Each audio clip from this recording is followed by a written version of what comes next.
오늘부터가 우리 민족의 대명절 한가위의 시작이잖아요. 항상 명절이 되면 차량 이동이 많아집니다. 도시에 살고 있었던 사람들은 부모님이 계신 고향으로 또 부모님을 찾아서 이렇게 이동을 많이 하게 되는데, 그 이유가 뭐냐면 첫 번째는 부모님이 보고 싶고, 두 번째는 고향이 그립고, 또 그것이 마땅한 도리이기 때문에 또 그렇게 찾아뵙죠. 물론 여러 가지 사정 때문에 못 내려가시는 분들도 있어요. 그렇게 될 때는 또 요즘에는 참 또 세월이 많이 바뀌어서 부모님들이 또 올라오시는 경우도 많이 있어요. 감개무량하죠. 자식들로서는 또 나이도 많으시고 또 여러 가지 불편한 점이 많으실 텐데 우리를 찾아서 올라오시는 분들도 많이 있다는 거예요. 제일 좋은 거는 우리들이 내려가는 게 좋죠. 그런데 부모님들께서 올라오시는데 이것만 해도 너무나 감사한데도, 만약에 올라오셨는데 부모님이 오신 줄도 모르고 오셨다는 소리를 들었는데도 문전박대하면서 나는 만나기 싫다라고 해버리는 사람들도 있을까요? 있겠죠. 폐륜아들이 있잖아요. 뉴스에 나오고 막 그런 사건 사고들 얼마나 많은데요. 그런 거 보면 있어서는 안 되는 일들인데 그런 일들도 벌어지곤 해요. 그런데 거리가 지금 우리나라가 작잖아요. 그러다 보니까 좀 그렇지만, 만약에 미국에서 아들을 보러 한국까지 오셨는데 나는 보기 싫다고 만나지 않겠다라고 하는 자녀들은 정말 우리가 용서할 부분은 아니지만 용서가 안 되죠. 이해하기가 참 힘듭니다. 그런데 여러분, 이렇게 한번 생각해 보세요. 미국보다 더 먼 거리, 정말 상상도 할 수 없는 거리, 그 거리에서 우리를 창조하신 아버지 하나님께서 우리를 찾아오셨는데 우리는 그분을 바라보지 않고 그분의 소리에 귀 기울이지 않고 그분을 외면하고 있는 모습 상상을 해보세요. 우리가 하나님께로 가는 게 아니죠. 우리가 가야 되는 것이 마땅하지만 너무나 멀기 때문에 갈 수 없는 거리예요. 그것을 아시고 아버지 하나님께서 먼저 찾아와 주시는 거예요. 근데 거저 찾아와 주시는 것이 아니에요. 물론 우리 아버지 하나님께서 능력이 많으시다고 해서 그 먼 거리가 쉽게 느껴질 수 있느냐? 그렇지가 않아요. 거리의 차원이 아닙니다. 이 거리는 어떤 거리냐면 우리의 죄가 하나님과의 거리를 갈라놓아 버렸기 때문에 상상을 할 수 없는 거리죠. 이거는 아무리 하나님이 사랑이 많으시다고 해도 거저 올 수는 없는 거예요. 왜냐하면 거룩하신 하나님이 우리와 함께하면 우리는 반드시 죽어야 되기 때문에. 그래서 하나님께서는 그 길을 나아오시기 위해서, 아들인 우리를 찾아오시기 위해서 무언가를 지불하시고 우리를 찾아오셨다라는 거예요. 대가 지불이 있었어요.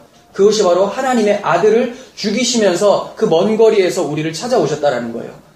그런데도 불구하고 우리는 끊임없이 우리의 귀를 막고 아버지 되시는 하나님을 외면하는 경우가 발생하고 있어요.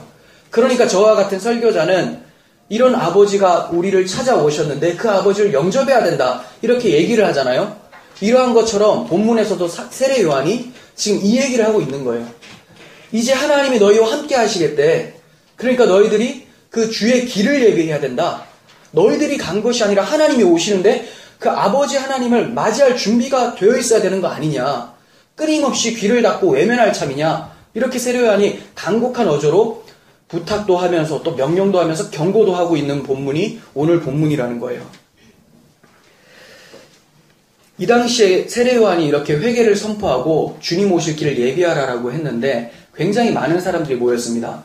물론 이스라엘 전 지역에서 봤을 때는 적은 수로 볼 수도 있지만 이 당시 유대 광야 지역에 모여든 인파는 굉장히 많았던 걸로 보여요. 이들이 왜 이렇게 많이 올 수 있었는가? 세례 요한이 구약의 마지막 선지자죠. 물론 신약 성경에 등장을 하지만, 그러면 구약 성경의 마지막 선지자는 누구였습니까? 말라기잖아요. 그 말라기 선지자 이후에 세례 요한이 등장할 때까지 400년 동안 간격이 있어요. 근데 400년 동안 하나님의 말씀이 선포가 되지 않았던 거예요. 여러분, 진짜 힘든 것은 하나님의 말씀이 우리 가운데 선포되어지지 않는 것이 정말 힘든 거거든요. 하나님께서 말씀 안 하니까 참 살기 좋네, 괜찮네, 이게 아니라 하나님은 그걸 벌로 주신 거예요. 아모스 8장 11절에서는 이렇게 말씀합니다. 주 여호와의 말씀이니라. 보라, 날이 이를지라. 내가 기근을 땅에 보내리니, 기근을 보내는데 양식이 없어 주림이 아니요 물이 없어 가람이 아니요 여호와의 말씀을 듣지 못한 기갈이다, 이렇게 말씀합니다. 그러니까 이렇게 하나님의 말씀, 하나님의 백성인데 그 음성이 들렸어야 되는데 400년 동안 들리지 않으니까 이스라엘 백성들이 불안하겠죠. 경건한 사람들은. 그렇지만 자기가 스스로 왕이 되어서 황폐하게 살고 반역한 백성으로 살아갔던 사람들 같은 경우는 오히려 하나님의 그 말씀이 더 들려지지 않아도 마음이 편했을 것 같아요. 바리새인들, 서기관들, 사두개인들 이런 사람들 권력 다 장악하고 있으면서 하나님 오시지 않아도 나는 충분히 이렇게 태평성대하면서 살고 있어. 굳이 로마의 속국이라도 나는 그렇게 압제를 받지 않아. 이렇게 생각하면서 하나님의 음성을 기다리지 않았던 거죠. 그렇지만 많은 사람들은 우리 하나님께서 왜 말씀하지 않으실까? 여기에 대해서 궁금해하고 있었고 의아해하고 있었고 참을 수 없는 괴로움에 쌓여 있었던 거예요. 그때 나타난 선지자가 바로 세례 요한인 거죠. 그러니까 말라기 선지자가 얘기했었던 엘리야를 내가 보낼 것이다. 엘리야와 같은 사역을 하는 그 사람을 보낼 것이다 라고 했는데 세례 요한이 등장하니까 얼마나 감격하겠습니까? 그래서 세례 요한의 소리에 귀 기울이기 시작했던 거예요. 그렇게 해서 모여든 인파가 어디에 모였습니까? 유대 광야에 모였어요. 그리고 그 모인 자들 가운데 세례 요한은 회개를 선포하고 나서 요단강에서 세례를 베풉니다. 자, 그럼 왜 요단강에서 세례를 베풀었을까요? 우리가 지난 시간에는 유대 광야에서 왜 외쳤을까요를 말씀을 드렸죠. 왜 그랬습니까? 구약의 이스라엘 백성들이 애굽에서 탈출해서 신의 광야를 지나요.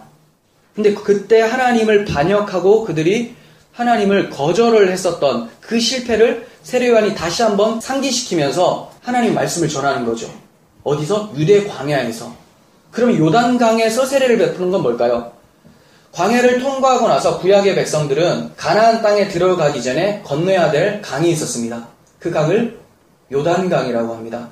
그 요단강을 어떻게 건넜습니까? 제사장들이 언약궤를 메고 건넜어요.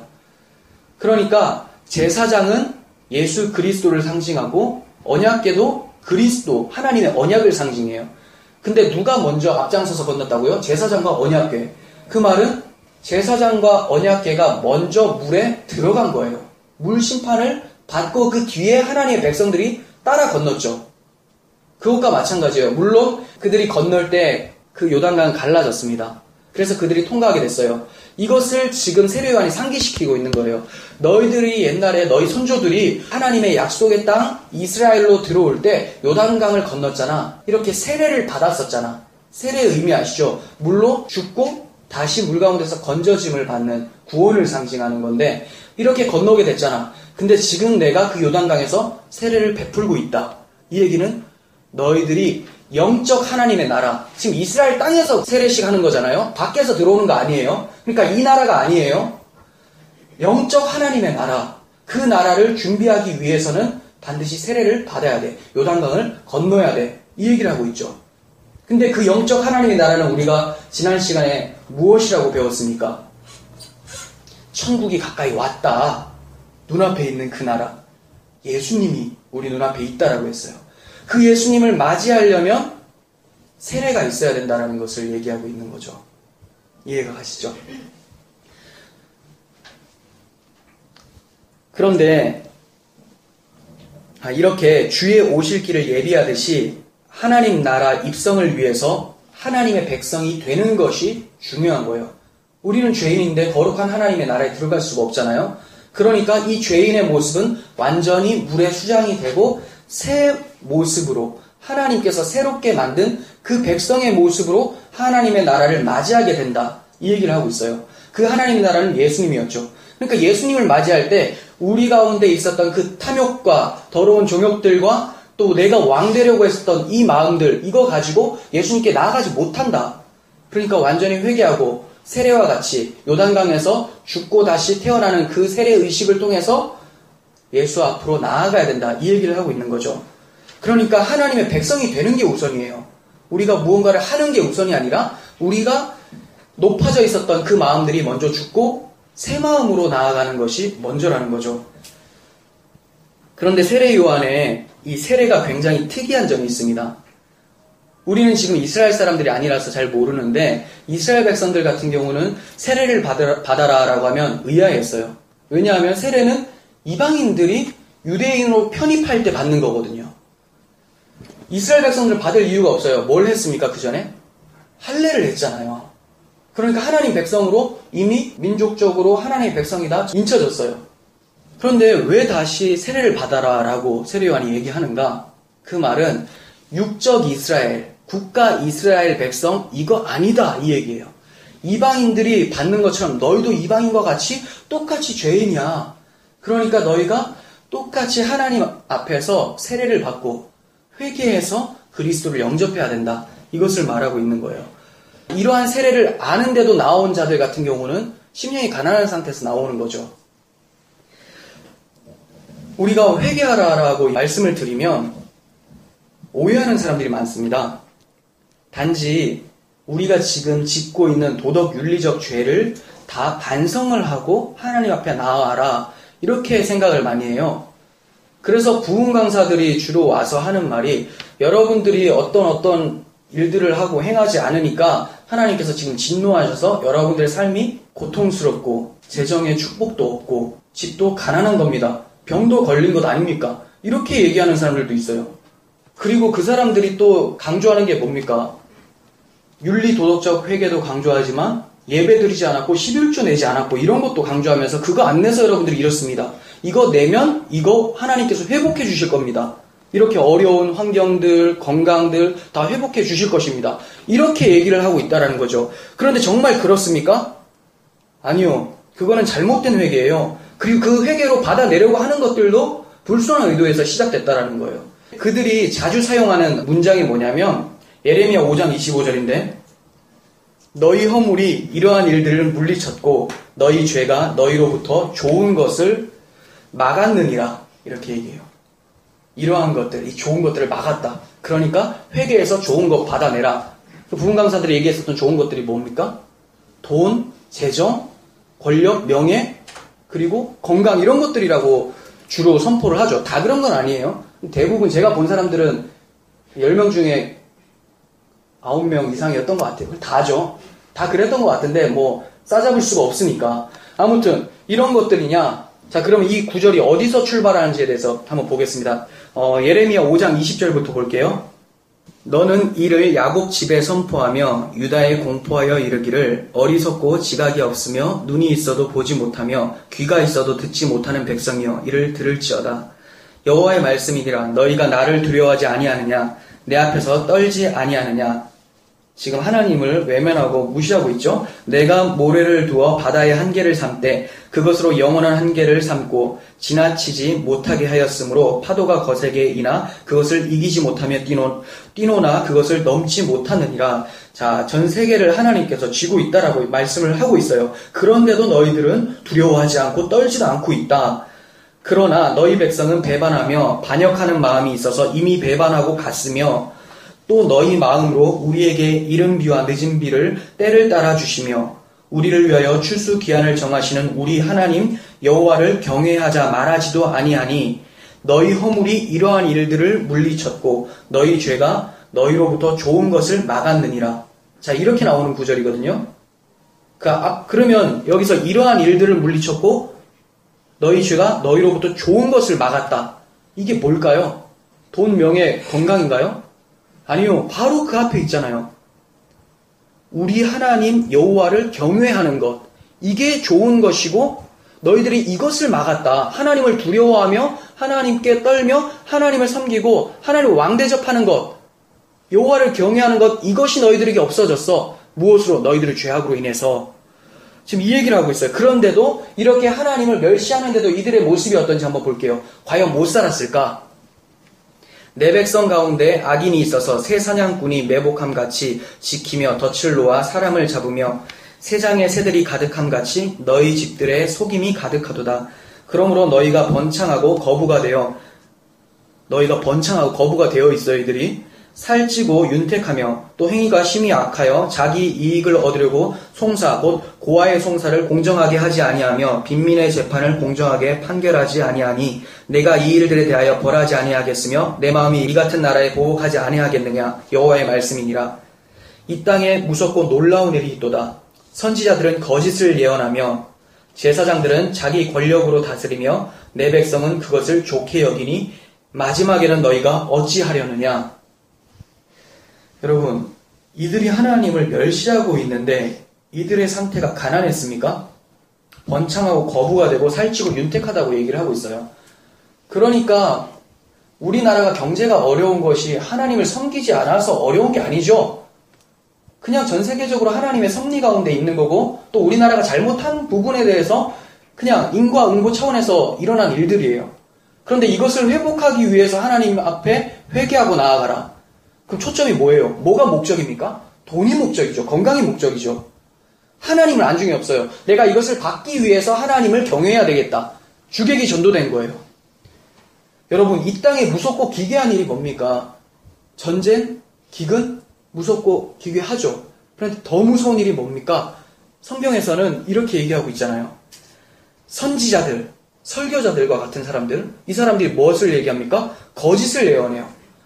지금 바벨론이 침공해서 이들이 다 팔려가게 될 거라고 얘기를 했는데도 예레미야 선지자는 얘기하고 있는데 아니다, 걱정하지 마라. 하나님께서 우리에게 부와 풍요를 주실 것이다.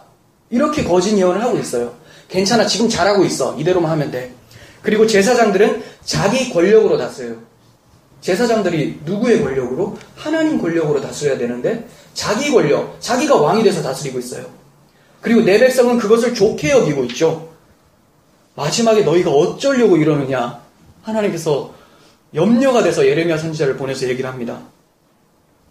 여러분, 기괴하고 무서운 일이 이러한 건데 이것을 구하기 위해서 회개하라고 외치고 그러한 회개를 하려고 애쓰는 우리들의 모습을 예레미야 선지자는 고발하고 있는 거예요.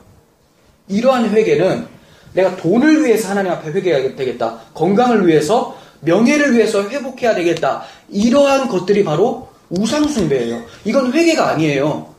내가 하나님을 떠나 있구나에 대해서 자각을 하고 하나님 앞에 나아가려고 하는 것이 아니라 내 지금 상황이 어려우니까 하나님 앞에 잘 나아가서 하나님의 손에서 나오는 콩고물이라도 좀 주워 먹어보겠다.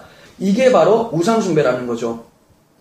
예수님께서는 하나님과 재물을 겸하여 섬기지 말라라고 하셨죠.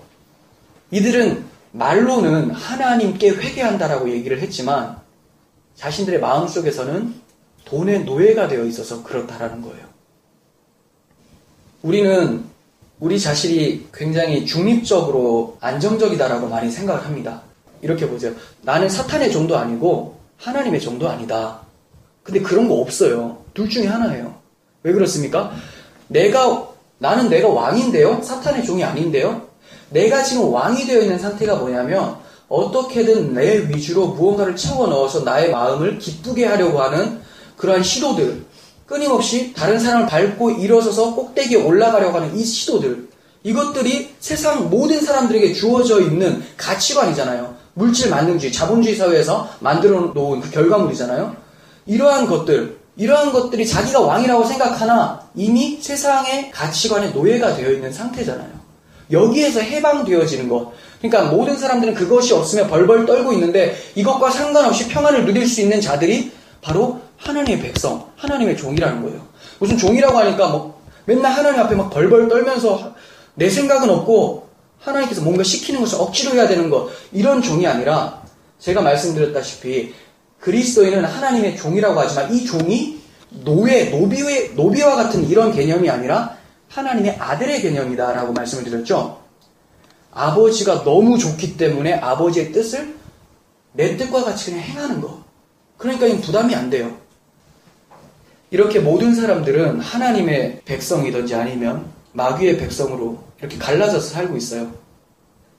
예수님께서는 마귀의 백성 가운데 세상의 가치관에 노예가 되어 있는 우리의 그러한 모습들을 해방시키기 위해서 우리 가운데 찾아와 주셨던 거죠.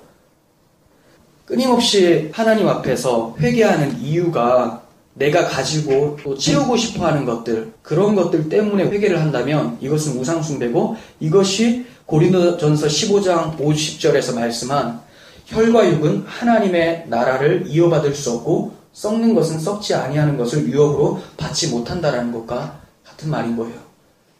그러니까 말이 좋아서 교회에서 회개하십시오라고 하지 그 회개 자체가 말만 회개지 바로 혈과 육이라는 거예요. 그거는 기독교인 아니라도 누구나 다 좋아하는 거 아닙니까? 근데 기독교인은 그거와 상관없이도 기뻐할 수 있는 자들. 물론 우리가 연약하죠. 우리가 이 땅에 발을 딛고 살면서 그런 재물과 명예, 권력 이런 것이 없고 건강이 없으면 근심이 찾아와요. 그렇지만 완전히 엎드려지지는 않는다라는 거예요. 왜냐하면 우리의 소망은 이 땅에서 끝나는 것이 아니라 하나님께서 마련해 놓은 새하늘과 새 땅이 있기 때문에 그것을 바라보고 살기 때문에 끝까지 좌절하지는 않는다라는 겁니다. 그것이 공격에 올 수는 있어요. 그런데 끝까지 그런 것들을 추구하며 사는 사람들, 이러한 사람들도 세례 요한 앞으로 모여들고 있었다라는 거예요. 그게 누굽니까? 많은 바리새인과 서기관들이 모여들고 있었다. 이렇게 얘기하고 있어요. 마치 모닥불을 피워놓으면 슬금슬금 기어나오는 뱀들의 모습과 같다라고 세례 요한은 얘기하고 있죠. 독사의 자식들아, 이렇게 얘기합니다. 유진 피터슨이라는 목사님이 쓴 메시지라는 성경 의역본이 있어요. 거기서 이렇게 표현합니다. 뱀의 자식들아, 이 강가에 슬그머니 내려와서 무엇을 하는 거냐? 너희의 뱀가죽에 물을 좀 묻힌다고 뭐가 달라질 것 같으냐? 이렇게 얘기하죠. 굉장히 리얼하게 얘기를 해요. 근데 굉장히 큰 의역이에요, 이분은. 직역은 아니고 완전히 의역, 자기가 쓰고 싶은 대로 느낌을 받아서 쓴 건데, 그래도 좀 와닿게 말을 합니다. 그러니까 바리새인과 서기관들이 회개한다고 슬금슬금 나오는 이 모습이 뱀들이 모닥불 사이로 쑥쑥 이렇게 모여드는 이런 모습과 같다라고 하는 거죠. 그걸 지금 어디서 한다고요? 교회에서 부흥 강사들이 그거 얘기하고 할렐루야 하면서 그거 회개, 하나님 나 잘못했어요. 잘못해서 받으려고 하는 게 뭡니까? 하나님의 인격 자체가 아니라 하나님과의 관계가 아니라 내가 워낙 갖고 싶어 했었던 거, 그거 받으려고 하는 거죠. 이게 바로 슬금슬금 나오는 뱀들의 모습이다라고 세례 요한이 얘기를 하고 있어요. 그러면 독사의 자식이라고 했는데 그 독사의 자식이 무엇입니까? 특별한 것이 아니라 우리들 모습 속에서 나타나는 거예요.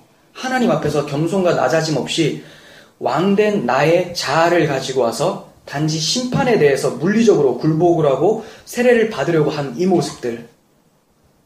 우리도 왠지 그 주일에 빠지면 왠지 하나님께서 뭔가 심판을 내릴 것 같아서 빠지면 찝찝한 느낌 이런 거 들지 않습니까? 아예 안 들어요? 저는 아예 안 들지는 않던데. 네, 근데 이게 아예 안 들면 더 좋겠죠. 근데 아예 안 듣는 것도 어떤 면에서는 위험할 수도 있어요. 왜 그러냐면 조금 들어야 된다라는 것은 주일에 대한 인식, 그러니까 하나님 앞에 나아가야 된다라고 하는 그 마음은 있어야 된다는 거예요. 근데 이게 공포감과 두려움이 아니라 그냥 나를 구원하신 그 하나님이 너무 기쁘고 너무 감사하니까 그분 앞에 오늘도 나아가고 싶은 이 마음. 그러니까 내가 뭔가 놀러를 갔다고 해서 놀러 가면 안 되겠죠? 왜 이렇게 크게 웃으십니까? 제 지목해서 하는 게 아니라 예, 어디를 갔다고 해서 하나님께서 우리를 무슨 크게 심판하신다? 그렇지 않아요. 그렇지 않아요. 물론 계속 반복되면 하나님께서 예배를 나오게 하시기 위해서 뭐 물리적으로 이렇게 회초리를 댈 수 있지만 죽으라고 때리지 않잖아요. 아버지가 뭐 자녀 교육하는데 죽으라고 때리는 아버지가 어디 있습니까? 근데 그 회초리가 무서워서 나온다면 아버지가 얼마나 서운하겠습니까? 많은 사람들이 이렇게 나와요. 우리 아버지가 때릴까봐 내가 나가야 되겠다, 아빠한테. 아빠는 그럼 와도 기쁘지가 않아요. 우리는 아버지가 기쁘기 때문에 나아가는 거죠.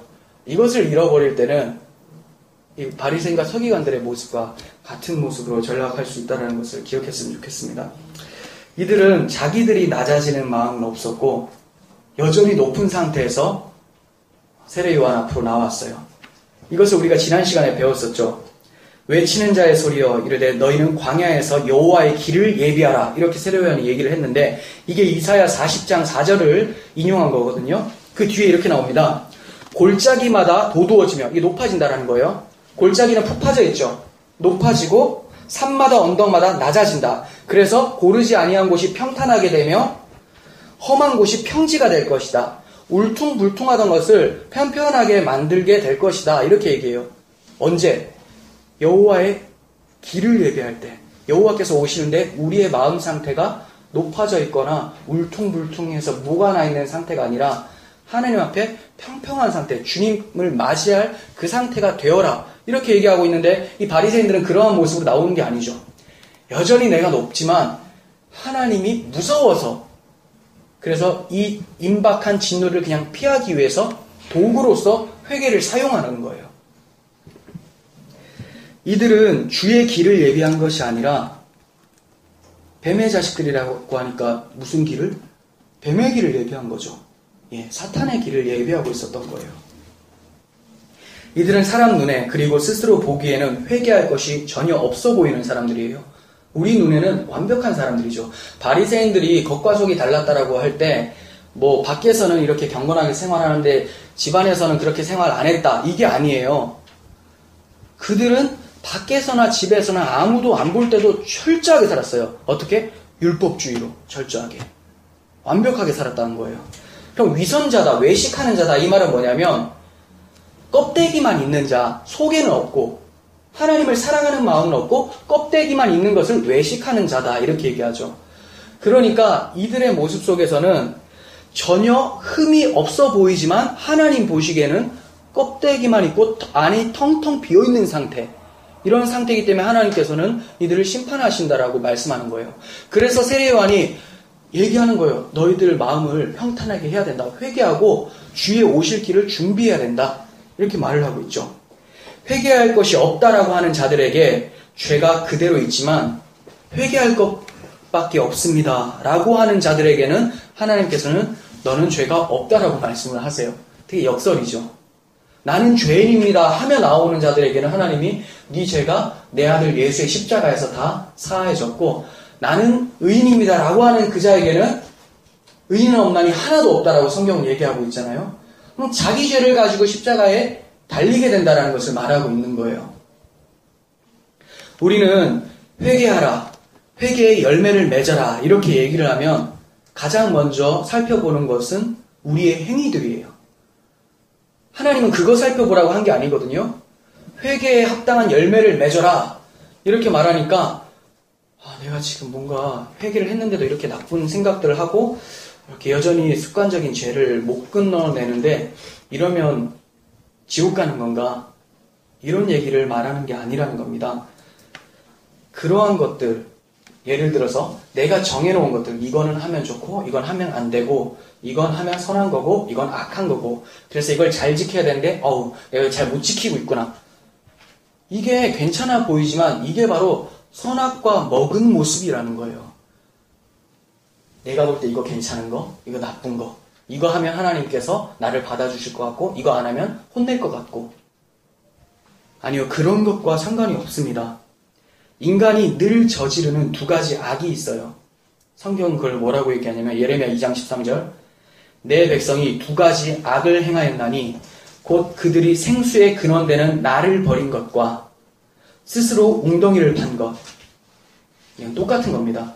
생수의 근원이 되는 나를 버린 것, 하나님을 버린 것은 하나님께서 생수를 그냥 끌어올려 주시는데 목에 물을 축여 주시는데 그것을 버렸다라는 것은 뭐 하겠다는 겁니까? 이제 내가 물을 퍼올리겠다라는 얘기거든요. 그러니까 앞에 생수의 근원을 버렸을 때 일어나는 현상이 스스로 웅덩이를 판 거라는 거예요. 근데 그 웅덩이는 어떤 웅덩이? 물을 가두지 못할 터진 웅덩이다. 이렇게 얘기를 합니다. 여러분, 죄라는 것은 우리가 무엇을 도덕적으로 잘못하고 잘하고 이것도 죄의 결과가 맞아요. 근데 근원적인 죄는 뭐냐? 선이신 하나님 밖에 있는 상태가 죄라고 말을 하고 있는 거예요. 성경에서는 하나님이 빛이다라고 하죠. 그런데 보세요. 우리가 어둠이라고 말을 하면 그냥 뭐 어두운 상태 이것만 생각하는데 그게 아니라 빛의 부재가 어둠이에요. 빛과 상관이 없는 상태가 어둠이라는 거예요. 근데 빛 안에 있을 때는 우리가 연약하지만 어둠의 모습들을 하면서 잘못된 행동을 할 수 있지만 상태가 빛 안에 들어가 있는 상태라는 거예요. 하나님께서는 이 빛으로 나와라 이렇게 말씀하고 있는데 하나님의 의는 모르고 자기 의를 세우려고 힘써 하나님의 의에 복종하지 않는 모습이 우리 가운데 나타나고 있다는 겁니다. 이러한 자들에게 요한은 경고를 하고 있어요. 10절 보시면 이미 도끼가 나무 뿌리에 놓였으니 좋은 열매를 맺지 아니하는 나무마다 찍혀 불에 던져지리라. 이 보십시오. 좋은 열매를 맺지 아니하면 불에 던져진다라고 하지 않습니까? 네, 좋은 열매. 그러니까 우리의 행위들을 생각하죠. 그렇지만 여기에서 사용된 좋은 열매라는 단어는 복수로 쓰인 것이 아니라 단수로 쓰였어요. 좋은 열매들을 맺지 않는 것이 아니라 좋은 열매 하나, 그 하나가 뭘까요? 요한복음 16장 7절. 그러나 내가 너희에게 실상을 말하노니 내가 떠나가는 것이 너희에게 유익이라. 내가 떠나가지 아니하면 보혜사가 너희에게로 오시지 아니할 것이며 가면 내가 그를 너희에게 보내리니 그가 와서 죄에 대하여 의에 대하여 심판에 대하여 세상을 책망하시리라. 죄에 대하여라 함은 그들이 나를 믿지 아니하며. 자, 죄가 뭐라고 합니까 여기서? 그들이 나를 믿지 않는 것. 그러니까 성령께서 오셔서 할 일이 죄가 무엇인지를 알려주시는데 하나님을 믿지 않는 것이 죄다 이렇게 얘기를 하고 있죠. 그러니까 단수로 쓰였다라는 것은 하나님 밖에 있는 상태. 근데 그 좋은 열매는 하나님 앞으로 나아가는 그 열매를 얘기하는 거예요. 그리스도라는 그 열매를 맺지 않으면 찍혀서 불에 던져진다. 그리고 이들은 자기들이 민족적 이스라엘 백성이기 때문에 하나님의 선택한 백성으로 생각을 하고 있었어요. 그래서 자기들에게는 심판은 없고 구원만 있다라고 생각을 하고 있었죠. 그러한데 찬물을 끼얹는 선포가 있습니다. 세례 요한이 아브라함이 우리 조상이라고 생각하지 말라. 하나님께서 돌들로도 아브라함의 자손을 만들 수 있다. 이렇게 얘기를 합니다. 이 말은 뭐냐면 혈과 육으로 하나님의 백성이 될 거란 착각을 하지 말라라는 말이에요. 너희가 지금 민족적 이스라엘, 그러니까 아브라함의 씨를 받아서 태어난 이스라엘 백성이라고 해서 천국을 갈 수 있을 거라고 생각을 하느냐? 그거 말하는 게 아니다. 자, 요한복음 1장 12절. 영접하는 자, 곧 그 이름을 믿는 자들에게는 하나님의 자녀가 되는 권세를 주셨으니 이는 혈통으로나 육정으로나 사람의 뜻으로 나지 아니하고 오직 하나님께로부터 난 자들이다. 이렇게 얘기를 하죠. 그 말은 이스라엘 백성, 국가 이스라엘 민족 백성이 다 하나님의 백성이 되는 게 아니다. 하나님으로부터 난 자들만 하나님의 백성이 된다. 이렇게 얘기하고 있어요. 그러니까 이들이 무엇이 잘나서 구원을 받은 것이 아니라 민족 이스라엘이 뭔가 특별해서 구원받는다라는 것이 아니라는 거예요. 여러분, 아브라함을 하나님께서 부르실 때 어떻게 불렀습니까? 이들이 뭔가 잘했을 때? 아브라함이 바벨론에서 우상 섬기고 바벨탑 쌓는 그런 주역들이었죠. 바벨론 사람. 근데 거기서 그냥 불러주신 거예요. 무언가를 해서가 아니라 아무것도 하지 않은 상태에서 여전히 죄악 가운데 살고 있었던 그들 가운데 하나님 불러주셨다라는 거예요. 그 말은 너희의 행위가 아니라 나의 은혜로 너를 불러주겠다. 그리고 아브라함이 어떻게 의롭다함을 받았습니까? 창세기 15장 6절에서는 아브라함이 여호와를 믿으니 그것을 그의 의로 여겨주셨다. 이렇게 얘기해요. 아브라함이 굉장히 선한 일을 해서가 아니라 아브라함이 여전히 악한데 여호와를 믿었기 때문에 하나님의 약속을 믿었기 때문에 그것을 의로 여겨주셨다. 세례 요한은 지금 이스라엘 백성들이 이 얘기를 하고 있는 거예요. 너희들이 아브라함 백성이라고 하는데 아브라함이 왜 하나님의 백성이 된지를 한번 생각해봐라. 너희는 무언가 잘나서 이스라엘 백성이라는 것을 자랑하고 있지만 그것이 아니라 아브라함부터가 잘난 것이 하나도 없잖아. 근데 은혜로 받았잖아. 너희들도 너희 자신을 내려놓고 회개하고 하나님의 은혜 가운데로 나아와라. 이 얘기를 하고 있습니다. 그렇지만 이들의 모습은 여전히 높아져 있고 스스로 왕이 되어서 살아가고 있습니다. 세례 요한은 이것을 경고하고 있어요. 곧 심판이 임할 거다. 세례 요한이 선포한 이 회개는 우리로 하여금 어떠한 상태로 만들게 되는가? 세례 요한의 회개를 진짜 심령이 가난한 자가 들었을 때는 먼저 자신이 죄인됨을 폭로당했으니까 근심하게 돼요. 아, 내가 하나님 앞에서 죄인이구나. 그리고 내가 내놓는 것들은 하나님께서 받으시지 않는 것들이구나. 또한 나의 죄가 얼마나 더러운가. 이것에 대해서 분하고 두렵고 떨려하면서 근심하게 된다라고 성경 얘기하고 있습니다. 고린도후서 7장 10절 볼게요.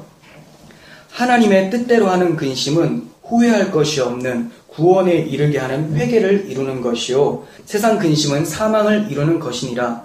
보라, 하나님의 뜻대로 하게 된 이 근심이 너희로 얼마나 간절하게 하며, 하나님에 대해서 간절해지죠. 얼마나 변증하게 하며, 얼마나 분하게 하며, 얼마나 두렵게 하며, 얼마나 사모하게 하며, 얼마나 열심 있게 하며, 얼마나 벌하게 하였는가. 너희가 그 일에 대하여 일체 너희 자신의 깨끗함을 나타내었느니라. 네, 하나님께서 회개하라 라고 외치고 하나님의 거룩함이 드러날 때 우리는 근심할 수밖에 없어요. 아, 내가 가지고 있었던 의는 바람에 나오는 겨와 같았구나. 그냥 한 계절만 지나도 시들어버리는 나뭇잎과 같았구나. 이것을 알게 된다라는 거죠. 그래서 그러한 근심을 통해서 어디로 나아갑니까? 하나님의 의이신 그리스도를 향하게 만드는 거예요. 이게 바로 회개의 열매라는 거예요. 심령이 가난해지고 낮아져서 오직 하나님의 은혜만을 바라보게 되는 것. 오직 그리스도만이 회개의 열매가 되는 것. 그래서 열매를 단수로 사용을 한 거죠. 요한복음 15장 5절은 나는 포도나무요 너희는 가지라. 그가 내 안에 내가 그 안에 거하면 사람이 많은 열매를 맺나니 나를 떠나서는 너희가 아무것도 할 수 없다. 사람이 내 안에 거하지 아니하면 가지처럼 밖에 버려져 마르나니 사람들이 그것을 모아다가 불에 던져 사르느니라. 예수님께서 제자들에게 말씀하셨죠. 자, 이 말씀에 비슷한 구절이 10절이에요. 오늘 말씀. 이미 도끼가 나무 뿌리에 놓였으니 좋은 열매를 맺지 아니하는 나무마다 찍혀 불에 던져지느니라. 예수님께서 어떤 열매를 맺으라고 합니까? 너희는 가지니까 너희 스스로 열매를 못 맺어. 가지가 어떻게 스스로 열매를 맺습니까? 포도나무란 줄기에 붙었을 때 그 영양분을 공급받아서 열매를 맺잖아요. 그러니까 우리가 세례요한이 외쳤었던 회개에 합당한 열매라는 것은 그리스도라는 원 줄기에 영양분을 공급받아서 열매를 맺어야 된다라고 하는 그 열매, 그리스도께로 나아가라. 이 얘기를 하고 있었던 거예요. 우리는 이러한 회개에 합당한 열매들이 일어난 자들이죠. 여러분들 지금 예수님 없으면 나는 하나님 앞으로 나아갈 수 없는 자입니다. 고백하고 살잖아요. 그리고 그 하나님의 의를 간절히 바라보면서 심령이 가난한 상태로 살아가고 있잖아요. 이게 바로 우리가 회개에 합당한 열매를 맺은 상태라는 거예요. 이건 모든 성도들은 다 이 모습이 일어나고 있어요.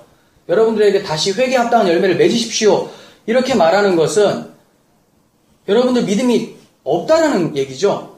그러니까 지금 제가 이 말씀을 다시 드린다라는 것은 어떤 측면에서는 듣지 않아야 될 소리를 듣게 되는 거죠. 우리는 회개에 합당한 열매를 다 맺은 자들인 거예요. 그렇지만 또 맺고 살아가야 되죠. 날마다 가난한 심령으로 하나님을 바라보면서 살아가야 되는 것. 그런데 이 단계가 끝이 아니에요. 세례 요한은 자신이 주는 세례를 회개케 하기 위한 세례다 이렇게 얘기를 하잖아요.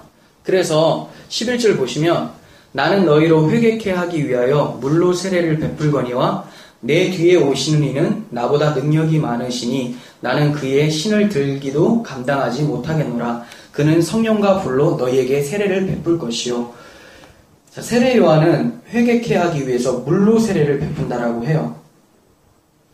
이 세례가 바로 아까 말씀드렸다시피 물로 깨끗하게 씻김을 받은 그 상태, 비유를 얘기하는 거죠. 가난한 심령의 상태, 하나님의 은혜를 구하는 상태라고 얘기를 해드렸어요. 그렇다면 예수님이 주시는 세례는 뭐라고 합니까?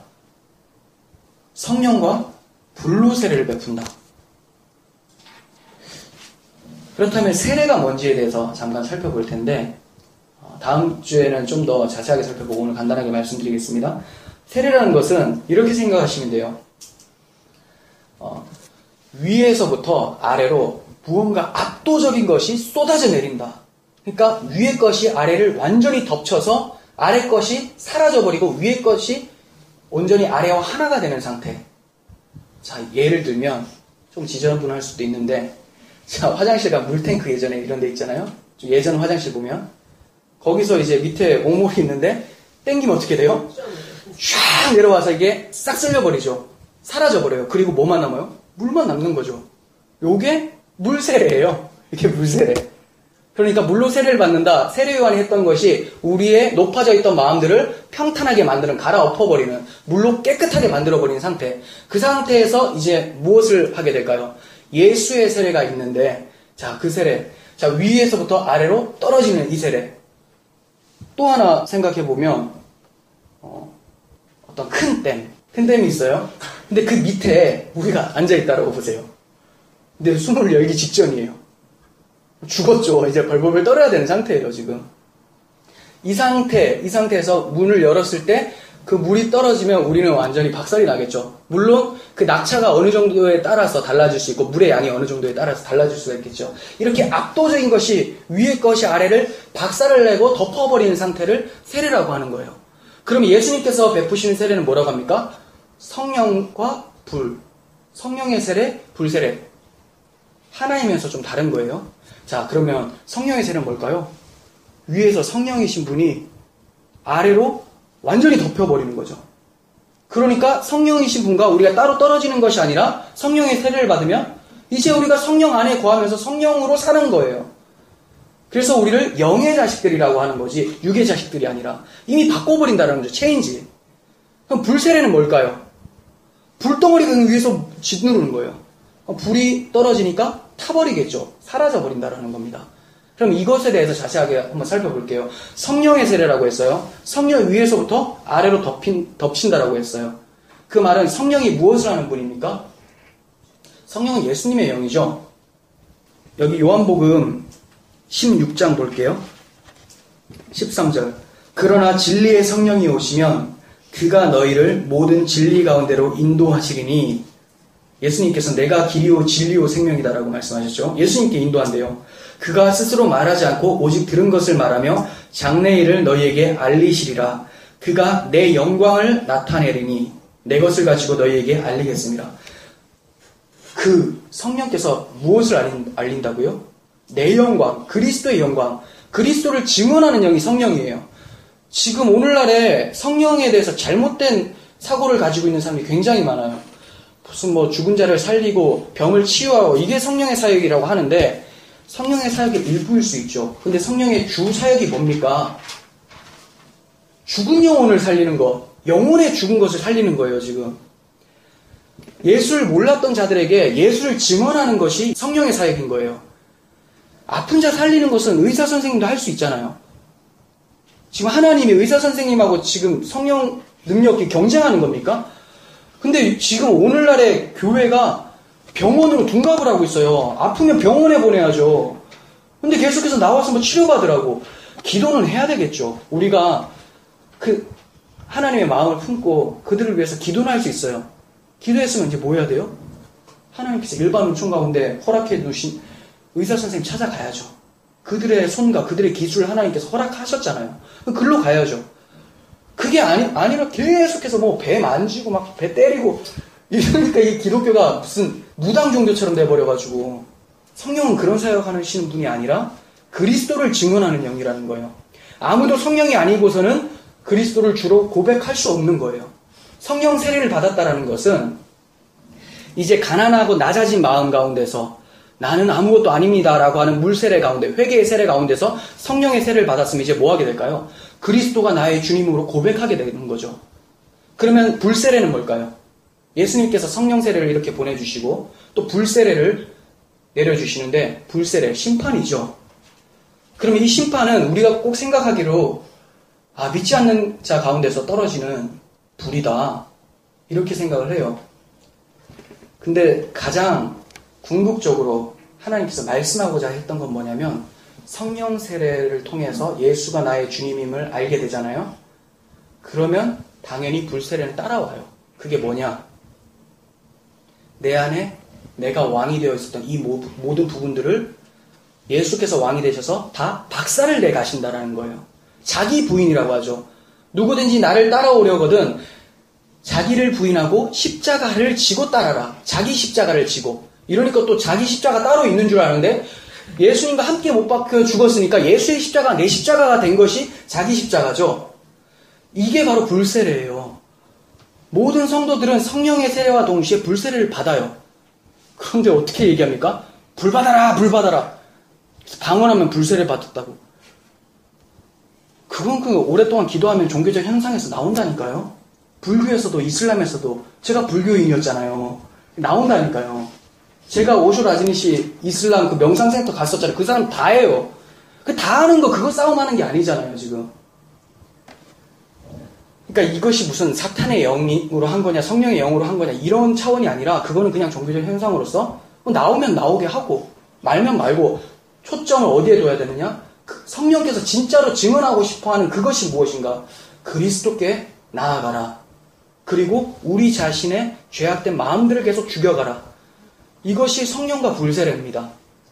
그런데 다른 것에 초점을 많이 두는 사람들이 많죠.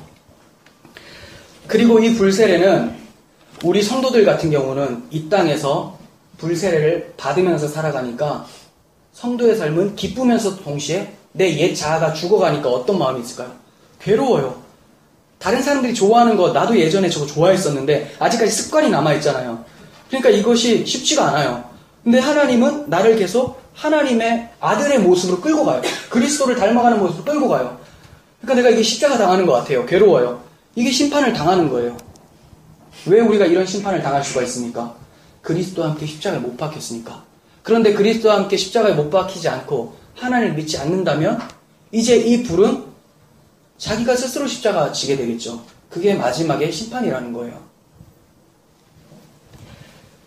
세례 요한은 이것에 대해서 간곡하게 선포하고 있고 또 단호한 어조로 얘기를 하고 있는 겁니다.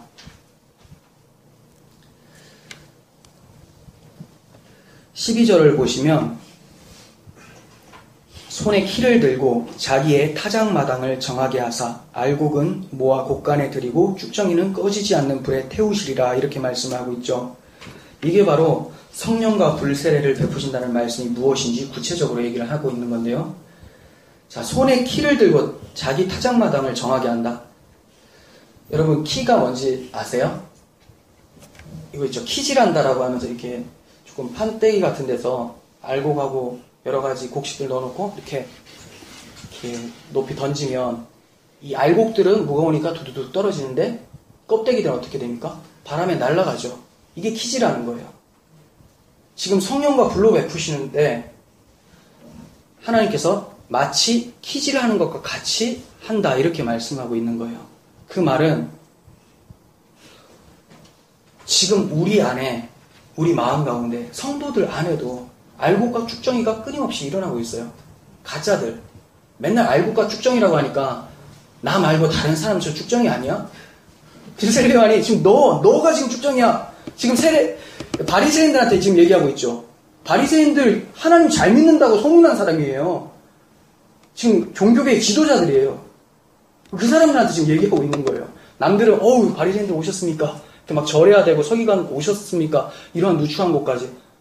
근데 세례 요한은 이 독사의 자식들아 너희들 모습 가운데 쭉정이가 들어가 있다 이 얘기하고 있어요. 그러니까 우리에게 지금 하는 말이에요. 우리 마음 가운데 쭉정이 옛 습관들 여전히 남아있는 것들 하나님께서 키질해서 다 날려버린대요. 감사하죠. 이건 감사한 거예요. 이 심판은 받아야 되는 심판이에요. 그리고 알고 계신 그리스도의 열매들만 두두둑 떨어지게 만들어버린다는 거예요. 이게 1차적. 그리고 2차적으로는 그 알곡을 하나도 갖지 못했다면 키질을 했을 때 어떻게 됩니까? 날아가 버리겠죠. 다. 껍데기만 이렇게 흔들었어요. 그럼 껍데기는 다 날아갑니다. 알곡이라는 그리스도를 담지 않으면 마지막 심판 때에 하나님께서 심판을 하시겠다라고 말씀하는 거예요. 서두에 말씀드렸다시피 세례 요한은 심판을 강조하기 위해서가 아니라 하나님께서 이렇게 우리를 위해서 자기 아들까지 버려가시면서 찾아오셨다. 이 아버지의 사랑을 문전박대하지 말라. 이 얘기를 하고 있는 거죠. 많은 사람들이 심판에 초점이 맞춰 있어요. 왜 그런 줄 아세요? 어떻게든 내가 무언가를 잘해서 내 공로로 하나님 나라를 한번 가보겠다라고 생각을 하니까. 그러니까 그 예수가 걸림돌이 되는 거예요. 근데 성도들에게는 그 걸림돌이 아니라 모퉁이 돌이 되는 거예요.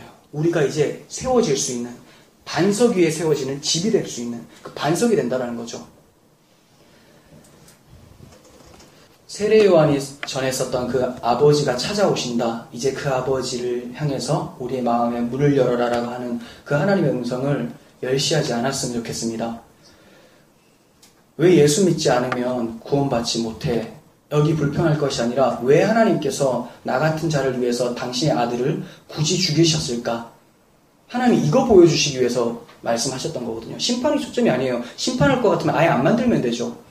근데 중요한 것은 내가 너희를 이렇게 사랑하는 것을 보여주기 위해서 이 세상을 창조하셨고 그 아들을 보내주셨는데 우리는 끊임없이 종의 모습으로 이렇게 하면 하나님께서 날 싫어하실 텐데 이러면 뭔가 나에게 해코지 하시는 거 아니야? 이거 아니라는 겁니다. 아버지의 사랑을 알 때 우리는 아버지 안에서 자유롭게 아버지의 뜻대로 살아갈 수 있게 될 것입니다.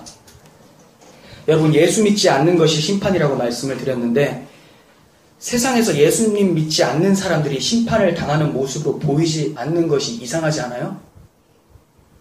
무슨 말인지 이해가 안 가세요?